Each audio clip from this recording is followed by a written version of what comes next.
أحسن الله إليكم. يقول هذا السائل من الأردن: أسأل يا فضيلة الشيخ عن عقوق الوالدين، هو من الكبائر، فأنا لا أقصر في طلبات والدي ولا طلبات زوجتي، وزوجتي مطيعة لي في كل متطلباتي ومتطلبات بيتي وأطفالي، فحصل يوم من الأيام خلاف على الهاتف بين والدتي ووالدة زوجتي، فتقول لي والدتي: طلق زوجتك بسبب والدتها فعلت كذا وكذا، والسؤال: ما حكم ذلك؟ وما ذنب زوجتي؟ وهل لي أن أطيع والدتي في ذلك؟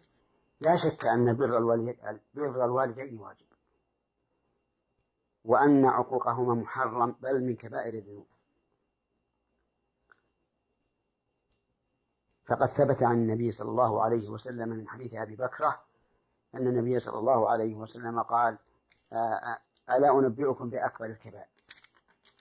الإشراك بالله وعقوق الوالدين. وكان متكئا فجلس فقال: ألا وقول الزور، ألا وقول الزور، ألا وشهادة الزور، فما زال يذكرها حتى قالوا ليته سكت. ولكن أحيانا يقع من بعض الأمهات غيرة إذا رأت من ولدها محبة لزوجته فتكره الزوجة وتحاول أن يفارقها زوجها، وتسعى بالإفساد بينها وبين ولدها، وربما تصرح فتقول: إما أنا وإلا زوجتك.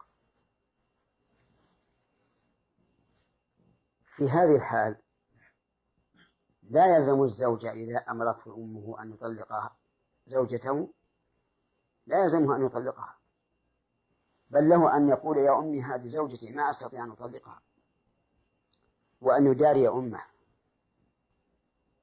وأن يلاطفها. وأما أن نقول: فارق زوجتك لطلب أمك، فلا. فإن قال قائل: أليس النبي صلى الله عليه وعلى آله وسلم أمر عبد الله بن عمر حين أمره عمر أن يطلق زوجته أن يطيع عمر وأن يطلقها؟ فالجواب بلى، لكن عمر رضي الله عنه لم يأمر ابنه أن يطلق زوجته إلا لسبب شرعي، ولهذا أمر النبي صلى الله عليه وسلم عبد الله بن عمر أن يطلق الزوجة. وقد أورد هذا على الإمام أحمد رحمه الله، فسأله رجل يقول: إن أبي يأمرني أن أطلق زوجتي فأفأطلقها؟ قال: لا تطلقها. قال: أليس النبي صلى الله عليه وسلم أمر عبد الله بن عمر أن يطلق زوجته لما أمره عمر؟ قال: وهل أبوك عمر؟ ففرق. فإذا كان الحامل لأمر الأم ابنها أن يطلق زوجته هو الغيرة فلا يطيعها ولا يعد عاقا. أما إذا كان الحامل لذلك سببا شرعيا فهنا يطلق الزوجة لا لأن أمه أمرت، ولكن لأن أمه بينت له ما فيها من سبب شرعي يقتضي طلاقها.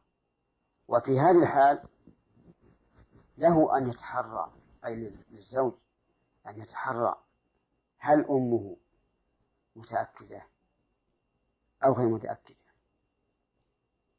لأن الأم ربما تسمع شيئا